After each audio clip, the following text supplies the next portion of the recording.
If you're watching this because you failed at something that matters, this video is for you. I'm not here to tell you to just stay positive. I'm here to tell you the truth about what failure really is and how you come back from it calmly, wisely, and stronger than before. Because if you've lived long enough, you know this feeling. The business that didn't work, the exam, the relationship, the plan that fell apart. And in that quiet moment after, failure whispers a lie.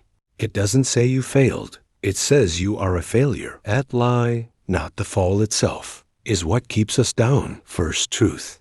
Failure is not the opposite of success. It is part of success. A child learning to walk falls 50 times. We never call the child a failure. We say they are learning. Second truth.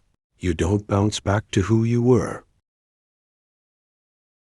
In Japan, there is an art called Kintsugi. When a bowl breaks, they don't throw it away. They repair the cracks with gold. They believe the cracks are part of the history, not something to hide. The bowl becomes more beautiful.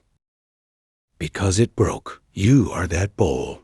Your cracks are not your disqualification. They are where your wisdom will shine through. So if you're in that low place today, you are not at the end of your story. You are in the middle of it.